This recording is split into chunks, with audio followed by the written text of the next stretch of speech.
bem-vindos a mais uma aula de Fundamentos da Educação Especial na Licenciatura em Matemática EAD da UFAC. Hoje nós vamos fazer um condensado de algumas unidades. Nós vamos colocar aqui, por exemplo, a unidade 1, que nós vamos terminar da História da Educação Especial, nós vamos terminar com a História da Educação Especial, com a aula 4, depois nós vamos ver na unidade 2 as aulas 5, 6, 7, 8 e 9, que é avanços, leis, políticas e conceitos na educação. Mas assim, professora, não vai ficar muito forte, né? Muito condensado as aulas? Nós acreditamos que não, porque nós entendemos que a política nacional de educação especial na perspectiva da educação inclusiva, ela aconteceu em virtude de diversos fatores. E conhecer esses acordos internacionais, conhecer a legislação, conhecer até os avanços conceituais na educação especial, e nós entendemos que está tudo interligado.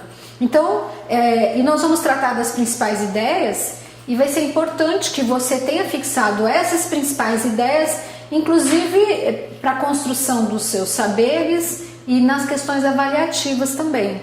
Eu creio que você vai ganhar muito mais se você se apropriar do conteúdo dessa aula de hoje, condensando todas essas aulas.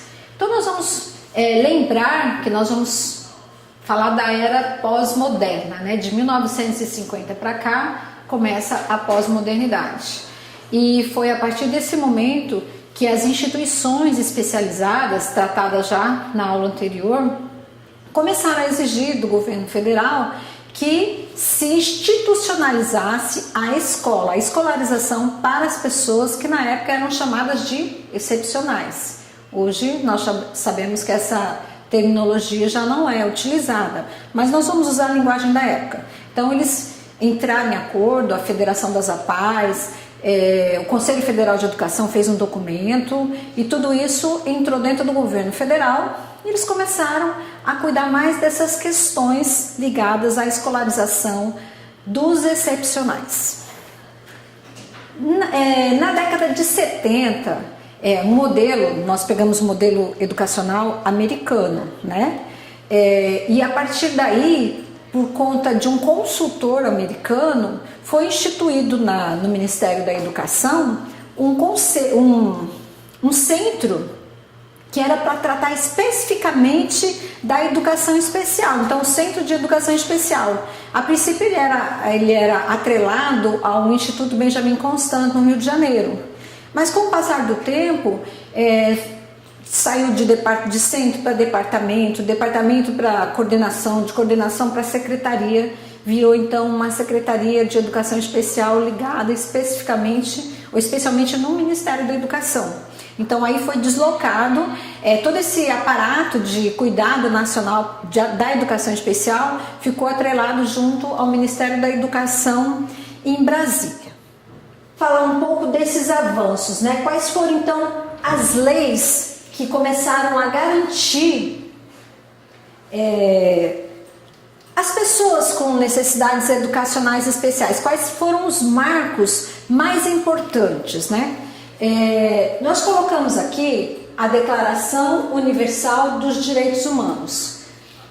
Professor, em que época que foi dada essa Declaração Universal dos Direitos Humanos? 1948. Veja bem, nós estamos começando a falar de 1950. Mas desde 1948 se garantia a educação para todas as pessoas. Então imagina uma lei avançada. Por que foi feita essa Declaração Universal dos Direitos Humanos? Porque estávamos no período pós-guerra. E aí havia as minorias desassistidas, havia as minorias que vieram da guerra com deficiências físicas, né? Estavam desassistidas. E o que fazer com essas pessoas? Então foi feita essa declaração que é mundial, que é para o homem se proteger do homem. Não sei se vocês conseguem compreender, o homem se proteger do próprio homem por conta das próprias guerras que os próprios homens deflagraram em todo o mundo. Então, essa declaração era uma declaração universal, era para toda a Terra seguir. Só que, na Constituição Federal de 1988, então veja bem, Eu até quero falar depois lá eu quero falar de 2008, mas nós vamos voltar 10 anos e falar da Constituição Federal. Na Constituição Federal tem um artigo específico que fala, se não me engano, é o artigo 208, que fala que os sistemas de ensino têm que oferecer atendimento educacional especializado à pessoa com deficiência. E o que eu considero importante ressaltar? A Constituição foi colocada em 1988. Quando nós chegamos na Resolução 4 de 2009 e no Decreto 7611 de 2011, já foi alterado um pouquinho. Se falava em pessoas com deficiência. Então vamos garantir atendimento educacional especializado para a pessoa com deficiência. Quando chegou já nesses anos de 2009, já começou a falar com deficiência, com transtornos globais do desenvolvimento e com altas habilidades e superdotação. Por quê? Porque, historicamente falando, culturalmente falando, por conta de todo o avanço científico, foi se modificando conceitos, foi se modificando as abordagens pedagógicas. Então, o público-alvo da educação especial, ele também foi alterado. Então, quem é o público-alvo da educação especial hoje? A educação especial hoje cuida de pessoas com deficiência. Qual deficiência?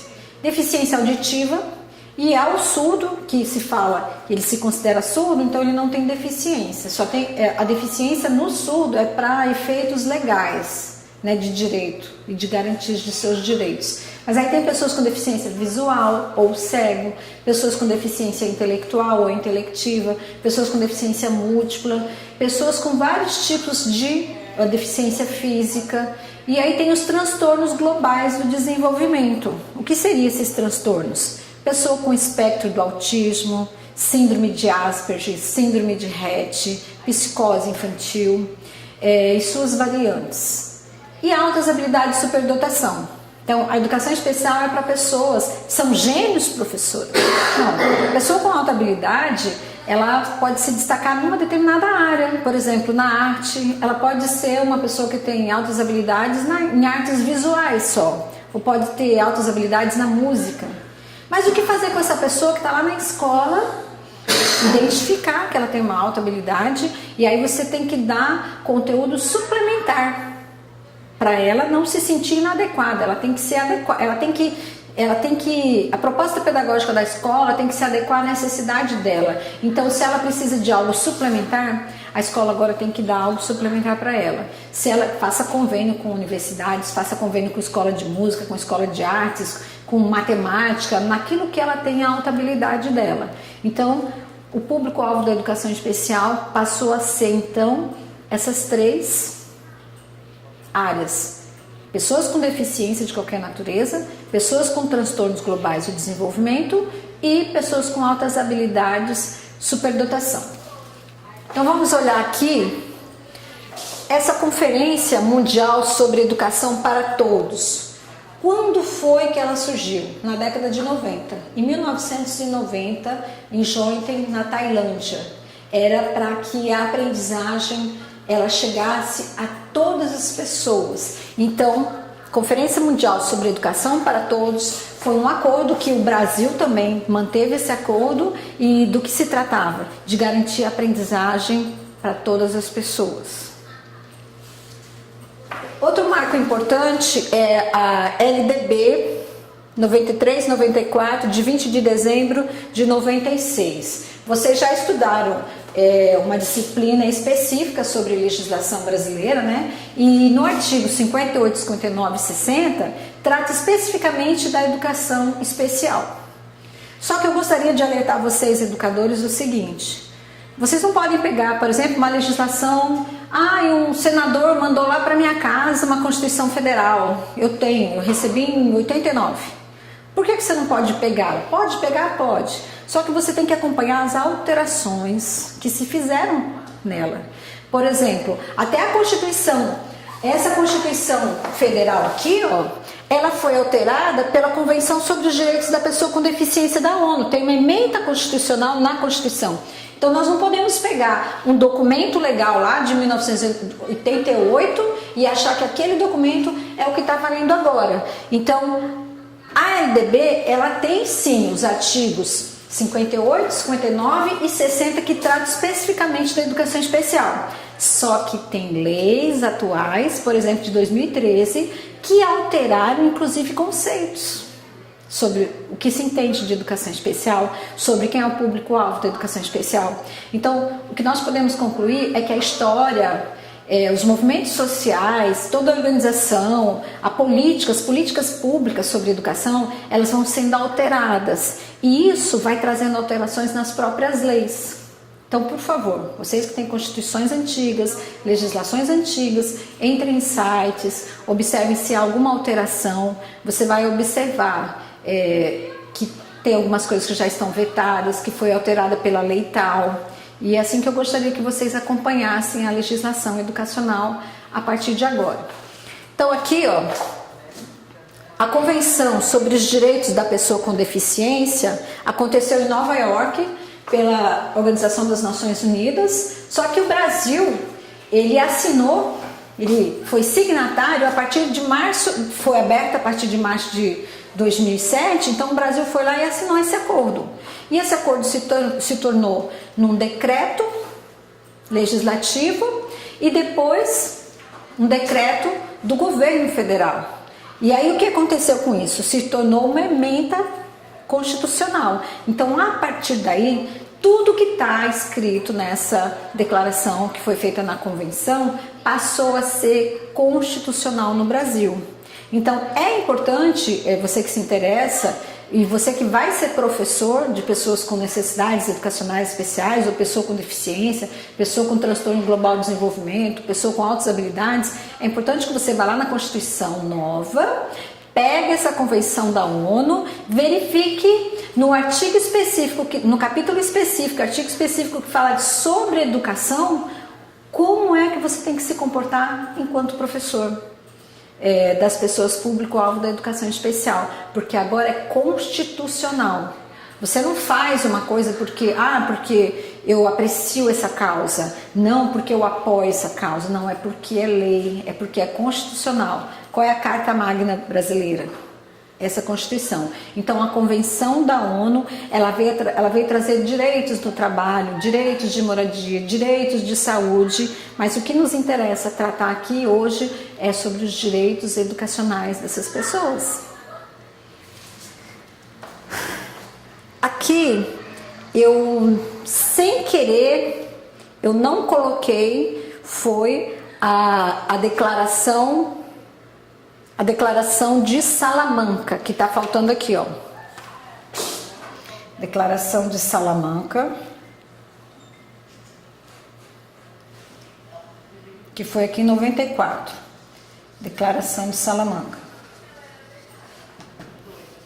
Aonde? Salamanca, 1994. Espanha. Por que foi importante essa declaração de Salamanca? Desculpe, eu pulei aqui da Conferência Mundial sobre Educação para Todos. A declaração de Salamanca foi a primeira vez que começou a falar sobre necessidades educativas especiais.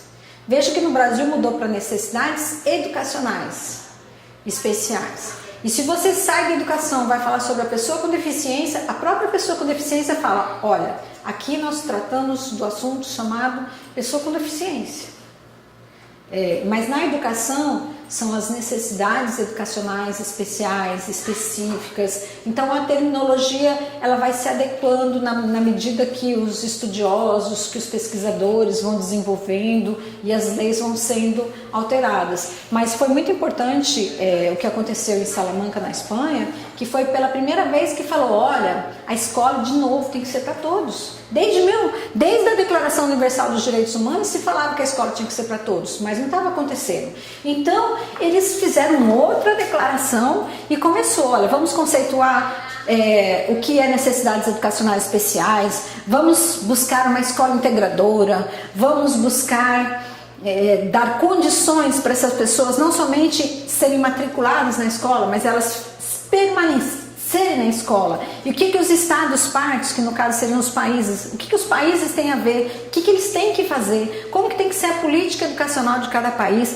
qual é o acordo, qual é o pacto que esses países, que os sistemas, no caso nacionais, estaduais e municipais, têm que fechar agora para que realmente aconteça, que essas pessoas permaneçam na escola, não só sejam matriculadas e desapareçam. Porque os sistemas de ensino, eles ficaram um pouco que excludentes. Então nós temos uma lei maravilhosa, nós temos várias leis, vários acordos internacionais, várias resoluções, vários pareceres, vários decretos, várias normas técnicas, mas a permanência qualitativa da pessoa com deficiência, com transtorno global de desenvolvimento, com altas habilidades, não era vista. Então, o que aconteceu? Em 2007, foi instituído pelo governo federal um grupo de trabalho formado por vários pesquisadores do Brasil, dentre eles professores da Universidade Federal de São Carlos, da Universidade Federal do Rio Grande do Sul, da Universidade Federal Fluminense. Foi feita uma força-tarefa, falar assim, agora vamos lá, nós já detectamos, por todos os eventos que nós fazemos em prol da educação especial, que efetivamente nada está acontecendo na educação com essas pessoas. O governo federal continua investindo nas instituições não governamentais e quando se adotou a proposta de uma escola inclusiva, foi feita a passos lentos. Normalmente os filhos dos professores que conseguiam acesso e permanência, fora isso a grande população não conseguiu. Então nós vamos instituir uma política nacional de educação especial na perspectiva da educação inclusiva e agora nós vamos cobrar que seja adequado todo o sistema de ensino em função disso. Então nós temos aí Maria Amélia Almeida, da UFSCar, Enicéia Gonçalves Mendes, da UFSCar também, Valdelúcio Alves da Costa, da Universidade Federal Fluminense, Cláudio Roberto Batista, da Universidade Federal do Rio Grande do Sul, que foi um dos professores pesquisadores que estão vivos e estão atuantes até hoje, que participaram dessa reforma da educação especial inclusiva no Brasil. Então essa política, todos os sistemas de ensino, então, aderiram essa Política Nacional de Educação Especial na perspectiva da educação inclusiva. Como é que você pode notar que os sistemas, então, aderiram a essa política? Como é que as prefeituras e os governos estaduais vão aderir? Ora, se é uma política nacional, o governo federal, no caso, no Ministério da Educação, ele começa a fazer investimentos financeiros. Mas alguns investimentos, eles só ocorrem para quem adere em determinadas ações, determinadas metas, determinadas políticas. Por exemplo, o atendimento educacional especializado. Então, por exemplo, o atendimento educacional especializado, ele veio em 2005, foi feito um decreto, e esse decreto ele foi alterado em 2011, ele foi instituído com dupla matrícula. Então, as escolas que começaram a oferecer o atendimento educacional especializado, veja bem, a Constituição Federal lá em 1988 determinou que fosse instituído o atendimento educacional especializado para pessoa com deficiência. Aí, a resolução 4 de 2009, que são as diretrizes, do atendimento educacional especializado, educação especial, também determinou que fosse, já alterou de deficiência para transtornos globais de desenvolvimento e altas habilidades superdotação. Só que até que isso realmente se efetivasse, teve que ter esse investimento do governo federal. Então, a partir de 2005, o governo federal instituiu algumas salas de recursos. Em 2007 tem até uma legislação específica para isso, porque ele fazia o quê? Ele adquiria os equipamentos, adquiria os materiais didáticos pedagógicos, inclusive as tecnologias assistivas de alta tecnologia e os jogos pedagógicos e enviava para as instituições conveniadas, no caso prefeituras e governos estaduais que mandavam para as escolas. E em troca, o acordo de parceria seria o quê? As prefeituras, no caso secretarias municipais de educação ou secretarias estaduais de educação, eles teriam que dar um espaço, uma sala e o recurso humano, um professor com habilitação, com licenciatura, normalmente era com pedagogia ou licenciatura em letras, e aí tinha que ter uma especialização na área de educação especial. Então, a partir daí foi instituído o quê? Uma ação de uma meta de uma política pública. De 88, da Constituição, até 2005, olha tanto tempo que demorou, 7 anos. Aí um documento sai em 2007, 9 anos. E aí hoje nós podemos ver que tem todas as escolas do Brasil aderiram a isso. E o aluno faz a matrícula no atendimento educacional especializado e na sala de aula comum. Como ele faz nos dois a matrícula, a escola recebe recursos para os dois. Então você está vendo como é que uma política pública acaba funcionando? Aí é claro que nós podemos falar de outros aspectos econômicos, né? Coloca lá uma licitação para comprar uma lupa eletrônica. Já imaginou a empresa que ganha comprar uma lupa eletrônica para distribuir em todo o Brasil? Então também são muitos recursos públicos que são utilizados para implantar uma ação de uma meta, de uma política pública em cada cidade. Nós podemos falar aí de Acrelândia, se você for em Chapuri, você vai lá em Feijó, que mais? Aqui em Rio Branco, em qualquer lugar, Sena Madureira, qualquer lugar, se você chegar numa sala de recursos multifuncionais, você pergunta, escuta, vocês têm uma lupa eletrônica? Com certeza tem. Se houve censo no ano anterior de que havia uma pessoa com baixa visão, essa escola, essa sala de recursos recebeu isso. Recebeu notebook, recebeu armário, recebeu jogos pedagógicos. Então tudo isso veio dos recursos públicos, mas são oriundos das políticas que foram instituídas no Brasil. Depois dessa política nacional de educação especial na perspectiva da educação inclusiva, nós temos que falar do Plano Nacional de Educação. Esse Plano Nacional de Educação, do que se trata, né? São várias metas e o plano compreende o período até 2024. Eu poderia dizer algo para você, professor, futuro professor, que esse plano tem um alvo no Brasil. Embora houvesse congelado todos os recursos financeiros, né, nacional, esse plano diz ainda, porque ele existe até 2024, que nós temos que aumentar o percentual de pessoas com estricto sensu, pós-graduação. Hoje você está fazendo uma graduação. Mas depois que você sair da graduação, você vai para a pós-graduação, seja fazer especialização, que seria lato sensu, seja fazer pós-graduação também, estricto sensu, que é pesquisa, mestrado e doutorado. Então há um prazo para todos os professores se tornarem especialistas. Então tem lá 85% de todos os professores das instituições de educação superior, no caso das universidades, tem que ter doutorado até o ano de 2000, até o último ano de vigência, vamos pôr assim. Então, se você for estudar o Plano Nacional de Educação, tem metas para todos nós. Então saiba que você, saindo da graduação, você já corra atrás do seu mestrado, de uma especialização, porque são metas, são acordos internacionais que foram feitos para o Brasil crescer educacionalmente falando. Mas agora eu quero tratar especificamente nesse plano da meta número 4. O que diz a meta? Então, a meta 4. A meta 4... ela trata especificamente de alunos de uma faixa etária específica, que é até os 17 anos. Vamos pensar que sejam de estudantes de 4 a 17 anos com necessidades educacionais especiais, devem estar estudando. Ótimo. Então, por que essa faixa etária? Porque essa faixa etária é uma faixa etária de pessoas que normalmente devem estar lá na educação básica. Vocês sabem que a educação básica, deixa eu ver se tem um apagador. O que é a educação básica, né? A educação básica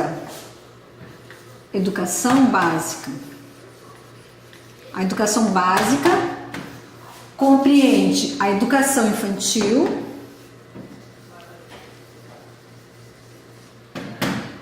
o ensino fundamental,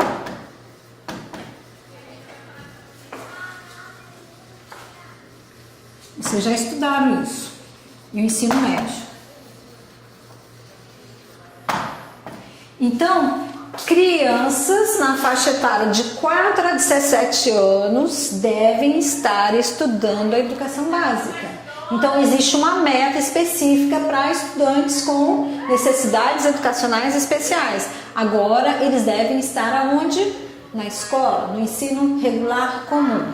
Então vamos pensar que a faixa deles seja de 4 a 17. Só que se você tem algum parente com deficiência, você deve ter notado que às vezes ele demorou um pouco para entrar na escola. Então, assim, a nossa crítica que nós tecemos a essa meta 4 é exatamente isso. Essa meta no plano nacional, ela deixou desassistido quem? As pessoas que passam da faixa etária. Pessoas, por exemplo, com deficiência intelectual, elas demoraram para serem aprovadas. As propostas pedagógicas, os projetos, as questões avaliativas da própria escola comum, ela demorou um pouco também para olhar para a pessoa com deficiência. Então, muitos foram reprovados ano após ano, ano após ano. Ah, esse menino não passa porque não sabe, esse menino não passa porque não sabe. Aí depois falou, não, essa pessoa tem deficiência, tem uma necessidade especial. Então agora como é que nós vamos fazer com a proposta pedagógica da escola para fazer um estudo de caso, para verificar qual é a necessidade desse estudante, para colocá-lo no atendimento educacional especializado, para ter um acompanhamento pedagógico, para ter isso. E aí nós vamos avaliando ele de uma forma melhor e ele vai passando então de um ano para o outro. Então até a escola demorou para fazer isso. Então a crítica que nós podemos tecer em relação a isso e o que fazer com esses meninos que estão fora da meta desse plano nacional? Um estudante com 18 anos, com 20, com 30, com deficiência, ele está fora. Só isso. Então nós temos aí a meta 4 desse plano nacional. E você pode fazer uma pesquisa no estado do Acre. Tem o Plano Estadual do Acre, de Educação do Acre. O Plano Estadual do Acre ele é feito de 2015 a 2024. Cada município, por exemplo, o município de Rio Branco, tem um plano municipal de educação também. É claro que eles devem compreender as 20 metas nacionais, mas de acordo com os estudos que eles fazem de si mesmos, eles vão colocando outras metas, né? Ou vão ampliando essas metas. E aí você pode fazer uma pesquisa. Quem mora em Acrelândia, por exemplo, vai fazer uma pesquisa. Quem mora em Feijão, será que aqui tem um plano municipal de educação? Porque onde é que você vai trabalhar? Você precisa conhecer o plano que existe sobre isso, né? Assim como o plano de carreira, se você vai entrar no estado, você precisa conhecer o plano de carreira. Você é um professor, quanto é que eu vou ganhar? Como é que eu faço para ter minhas progressões? Você precisa conhecer isso. Então, o plano de educação também, ele precisa ser conhecido. Embora nós sabemos que os recursos financeiros nacionais estejam congelados, né? Para a educação, mas esse plano existe. Outra novidade é com a Lei Brasileira de Inclusão da Pessoa com Deficiência. Ela é conhecida como o Estatuto da Pessoa com Deficiência. Então, se alguém falar o Estatuto da Pessoa com Deficiência, ou se ele falar assim, Lei Brasileira de Inclusão, é isso aqui. Quando é que foi feito isso? Em 2015. Então é recente isso também. E o que nós devemos levar em conta com a Lei Brasileira de Inclusão? Se você pegar essa lei, você vai conhecer também, assim como a Convenção da ONU de 2006, são diversos aspectos que tratam dos direitos, de garantir os direitos da pessoa com deficiência. E aí você vai ter também uma parte específica da educação. E aí nós pedimos que nós demandamos de leitura, né? Nós sabemos que a legislação ela está posta para ser cumprida, mas ela está ali para garantir direitos. Então, se eu sou uma professora, quer saber o que aconteceu comigo aqui na universidade? Então, eu estou dando aula no curso de Letras Libras. Aí tinha uma estudante com surdez. E a lei brasileira de inclusão da pessoa com deficiência está dizendo que a pessoa com deficiência cabe, ou com necessidade educacional especial, cabe, diante da sua especificidade, ser avaliada no seu jeito de se comunicar. Então, uma pessoa surda, eu posso sim oferecer uma prova com a L2, porque se fala assim, a L1 é a língua brasileira de sinais aqui no Brasil. E a L2 é a língua portuguesa escrita para a pessoa com surdez. E segundo essa lei de inclusão, né, Lei Brasileira de Inclusão, o estudante ou a pessoa com deficiência, ela tem que ser avaliada na sua própria forma de se comunicar. Então, se eu tiver uma pessoa com deficiência visual, eu vou ter que oferecer a ela uma prova escrita em braille ou uma prova gravada. Se for uma pessoa com surdez, eu vou oferecer uma prova em libras. Então, eu posso gravar do jeito que nós estamos gravando aqui. Posso gravar várias perguntas, colocar aqui, fazer uma questão. Posso colocar aqui, escrever como se fosse uma L2. Eu escrevo aqui como se fosse a L2 é a língua portuguesa escrita, né? É a segunda língua da pessoa com surdez. E eu coloco questão A, B, C e D. E aí a pessoa com surdez, ela pode escolher dentre as questões que ela está vendo e vai ter um intérprete para ela. Então, assim, por que conhecer a lei da inclusão, brasileira de inclusão? Para conhecer o seu dever enquanto professor. Vocês sabem que em 2012, dia 27 de dezembro, foi instituída uma outra lei também, que eu nem citei aqui, é 2.764, que é para tratar das questões das pessoas com espectro do autismo. Então, a pessoa com autismo é um transtorno global de desenvolvimento. Só que a título de garantias, diante da lei, ela é tratada como uma pessoa com deficiência. E o que está escrito lá? Se eu chegar lá uma pessoa com autismo, ou aí na própria lei que é do espectro do autismo fala qualquer outra pessoa com deficiência, se for negado a ela o direito de estar na escola, o direito de se matricular por motivo de deficiência, da deficiência, o gestor pode pagar de 4 a 20 salários mínimos de multa por isso. Então, assim, muito cuidado nas suas posturas, nas suas questões éticas. É importante tudo isso. A professora vai cobrar na prova. Não é isso, isso não é importante. Eu posso te cobrar alguns aspectos na sua avaliação presencial 1, que nós vamos ter aí. Inclusive, essa aula vai ser importante, nós vamos disponibilizar os slides também, nós vamos te dar atividades. Você tem atividade no fascículo, você tem as leituras do fascículo, né? Nós vamos postar as atividades na plataforma depois disso, mas mais importante que isso é você ficar atento à legislação, é você começar a observar o que é direito de qualquer pessoa que apresenta hoje diferença, o que é dever seu, enquanto licenciado, você tem uma licença para dar aula em qualquer lugar. Então, assim, você tem que ter apoio na formação? Tem que ter apoio na formação, mas você também tem que ter conhecimento. Lei é lei, lei está posta para todos, então é seu dever conhecer a lei. Então é seu dever, no meu caso, com a estudante com surdez, era meu dever conhecer a Lei Brasileira de Inclusão para saber que ela tinha direito de fazer uma avaliação de uma forma diferenciada. Tanto na minha experiência, essa pessoa, no dia, ela falou que preferia fazer na L2, escrita mesmo, que eu desse para ela como eu desse para todos. Quando ela leu as questões, ela pegou a intérprete, me chamou e ela falou assim, quanto é que vale o seminário? Que ela já tinha apresentado, tanto. Quanto é que vale isso? Quanto é que vale essa prova? Ela foi me perguntando, eu falei, calma, agora é hora de você se concentrar na prova. Mas o que ela estava tentando saber, qual era a nota dela na N1, porque ela ia abandonar aquela prova escrita. E ela realmente saiu da sala, largou a prova lá e saiu. Ficou nervosa, foi para o hospital. E aí o que aconteceu no outro dia? Eu a chamei a monitora dela, chamei a intérprete dela e falei, ó, tá aqui na lei, você tem direito a uma prova em libras, você quer? Quero. Você me dá um tempo para estudar de novo? Dou. Marcamos um dia, ela foi lá e fez a avaliação. Então, é esse cuidado que você tem que ter enquanto licenciado para dar aula. Então, a aula de hoje fechou aqui, nesses acordos internacionais, nas políticas nacionais, toda essa legislação que nós temos.